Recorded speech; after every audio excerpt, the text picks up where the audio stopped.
shirkadda isgaarsiinta gayigeenna ee Somtel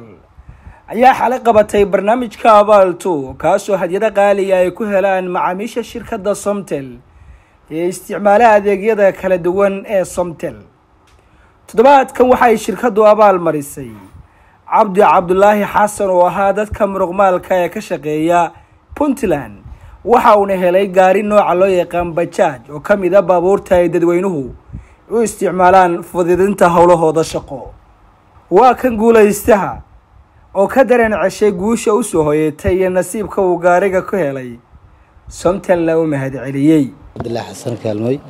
waxaan macnaha u mahad celinayaa shirkadda Somtel oo abaalmarintan caawa guddoonsiinayso insha Allah.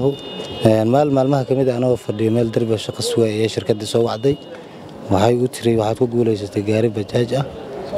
aad baan uga farxay insha Allah. waxaan kamid ahaa 5 sano u dambeysay ayaan macaamiisheeda kamid ahaa mana filaynin inaan ku guuleysanayo gaariga iyo wax u dhow marka insha Allah macaamiisheeda iyo inta hadda ku xiran waxaan u rajaynayaa guul aniguna aad baan uga faraxsanahay khayr baan u rajaynayaa insha Allah ta'ala. dhanka kale waxaa halkaasi ka hadlay mas'uuliyiin ugu horeeya wasiirka wasaaradda warfaafinta Puntland iyo sidoo kale mas'uuliyiinta shirkadda oo si wada jira ugu hambalyeeyay guusha uu gaaray Cabdi Cabdullaahi. shirkadda Somtel oo ka tirsan shirkadaha Dahabshiil Group ay caawa ku guddoonsiinayso guuleystay Bajaj taala gadaasheena. runtii anoo aan magacyadooda kulli wada tirin karayn golaha xukuumaddu halkan joogta golaha baarlamaanka iyo golayaasha kale ee dawladda iyo dhammaan ganacsatada iyo dhammaan ka soo qaybgalayaasha iyo shaqaalaha Dahabshiil Group halkan taagan waxaan aad ugu faraxsanahay inaad caawa nala qaybsataan xafladan farxadeeda iyo insha Allah munaasabadan meeqaamka ay leedahay. hadiyadahaas waxa kamid ah Bajaj, waxa kamid ah gawaari Barabogosa, waxa kamid ah dahab, qasaalad, TV iyo wixii lamid ah. shirkaddu halku dhiga barnaamijkan waxa weeyaan ninku og baa ku abaalguda. waxay ugu tala gashay macaamiisheeda inay dhiiri geliso. caawa runtii waxa farxad ballaaran noo ah in intaasoo wasiir markhaanti inoo ka yihiin in aanu si daahfuran oo aad markhaanti ka tihiin aanu u abaalgudno ama ugu wareejino mid ka mid ah guulaystayaasha. mashruuca ay ugu tala galeen inay macaamiisha wax ku celiyaan loo yiraahdo abaal tu maartay halkan caawa hanti lagu guddoonsiinayo macaamiishii adeegeeda isticmaashay ee ka qayb gashay tartanka ka qayb gashay nasiibka inuu u yeeshay waliba nin dhalinyaro ah dadku way kala baahi badan yihiin qof soo shaqaystay oo isku filan baa jira qof dhalinyaro hadda xooggiisu cusub yahay hantina aan gacanta ku hayno oo muruqiisa isticmaala aad baan ugu faraxsanahay inuu guuleysto ahaada nin dhalinyaro muruqbaala inuu ahaa maartay tanina noloshiisa wax badan ay ka bedeli doonto insha Allah. aad baan ugu mahad celinayaa shirkadda Dahabshiil Group inay maartay dhiirigelinta inta la eg ay siiso maartay macaamiisheeda oo ay wax ku celiso. dhinaca kale shirkadda ayaa daahfurtay barnaamijka ABA kaasoo ay u baahnaayeen shacabka Puntland waxaana uu fududeynayaa isku xidhka macmiilka iyo iibiyaha adeegga prepaid-ka Somtel. munaasabadan waxaa ka qayb galay mas'uuliyiin ugu horeeya gudoomiye ku-xigeenka labaad ee golaha baarlamaanka Puntland, wasiirro ka tirsan xukuumadda Puntland iyo qaybaha kala duwan ee bulshada. iyagoo halkaasi ka hadlayana waxay si wada jiraan ugu mahad celiyeen shaqooyinka ay bulshada u hayso shirkadda Somtel. xafladani waxay daaran tahay caawa laba waxyaalood. midda koowaad oo ah in shirkadda Somtel oo kamid ah Dahabshiil Group ay maanta caawa guddoonsiinaysay mid kamid ah macaamiisheeda isticmaala adeegyada shirkadda Somtel adeega abaal abaalmarintiisii macaamiilkaas oo ku guuleystay gaari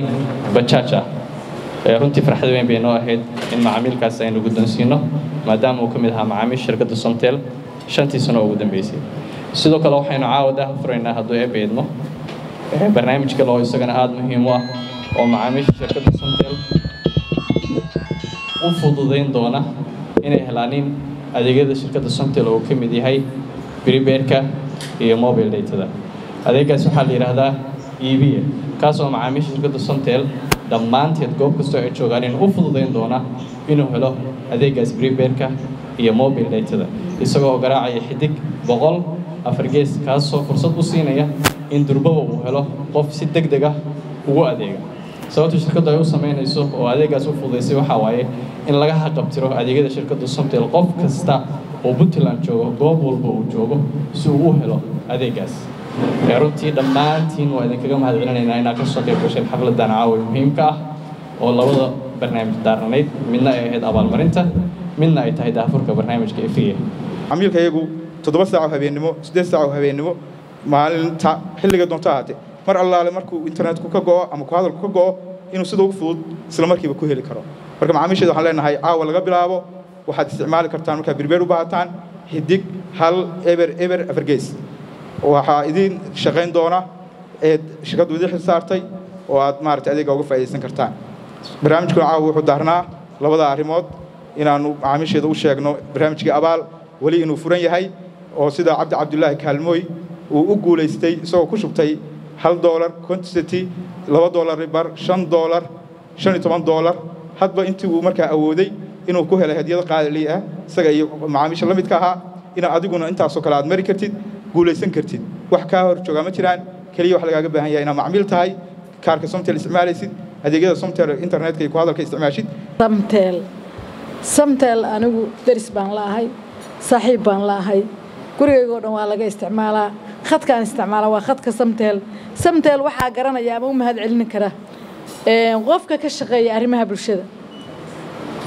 bulshada qofka ka shaqeeya oo asagu aan dantiisa gaarka kaliya ka shaqeyn wuxuu garanayaa waxtarkeeda iyo saacidaadda si ay u saacido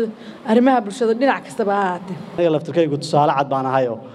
shirkadda Somtel marka la yiraahdo Daabshiil Group waxaan ka mid ahaa shaqaalihii Daabshiil Group volunteer-ka ku soo bilaabay xilligii aan form 4 ka dhameeyay 2014kii